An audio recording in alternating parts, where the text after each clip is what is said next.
اعوذ باللہ من الشیطان الرجیم بسم اللہ الرحمن الرحیم۔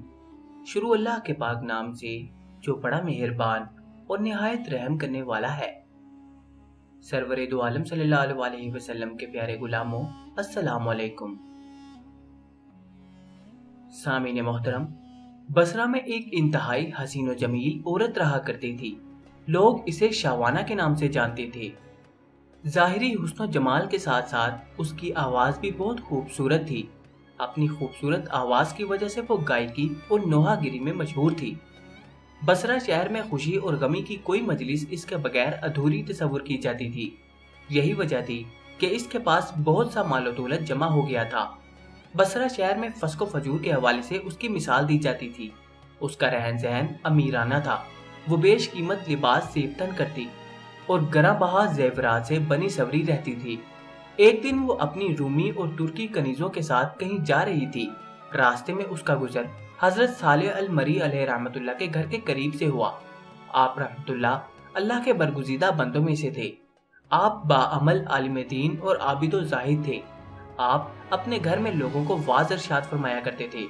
آپ کے واعظ کی تاثیر سے لوگوں پر رکت طاری ہو جاتی اور وہ بڑی زور زور سے آہو بکا شروع کر دیتے اور اللہ کے خوف سے ان کی آنکھوں سے آنسوؤں کی جھڑیاں لگ جاتی۔ جب شاوانہ نامی وہ عورت وہاں سے گزرنے لگی تو اس نے گھر سے آہو فغا کی آوازیں سنی۔ آوازیں سن کر اسے بہت غصہ آیا۔ وہ اپنی کنیزوں سے کہنے لگی، تعجب کی بات ہے کہ یہاں نوحہ کیا جا رہا ہے اور مجھے اس کی خبر تک نہیں دی گئی۔ پھر اس نے ایک خادمہ کو گھر کے حالات معلوم کرنے کے لیے اندر بھیج دیا۔ وہ لونڈی اندر گئی اور اندر کے حالات دیکھ کر اس پر بھی خدائے عزوجل کا خوف طاری ہو گیا اور وہ وہیں بیٹھ گئی۔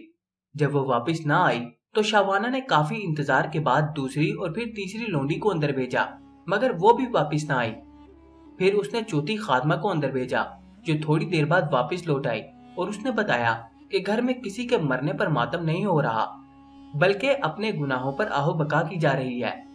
یہ سن کر شاوانہ بھی اندر جا کر محفل میں بیٹھ گئی۔ کسی شخص نے کہا کہ میرے گناہ سمندر کی جھاگ سے بھی زیادہ ہے۔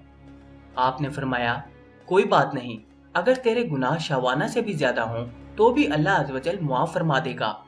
یہ سن کر وہ چیخ پڑی اور رونا شروع کر دیا اور اتنا روئی کہ اس پر بے ہوشی طاری ہو گئی۔ تھوڑی دیر بعد جب اسے ہوش آیا تو کہنے لگی، حضرت میں ہی وہ شاوانہ ہوں جس کے گناہوں کی مثالیں دی جاتی ہیں۔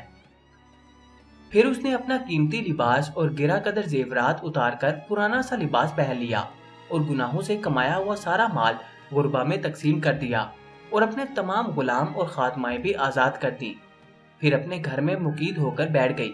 اس کے بعد وہ شب و روز اللہ کی عبادت میں مصروف رہتی اور اپنے گناہوں پر روتی رہتی اور ان کی معافی مانگتی رہتی۔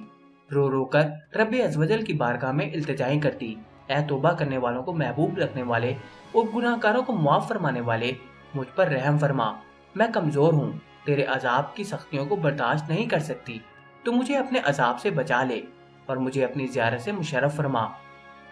اس نے اسی حالت میں 40 سال زندگی بسر کی اور انتقال کر گئی۔ یہ ہے ولی کی صحبت کا اثر۔ جزاک اللہ۔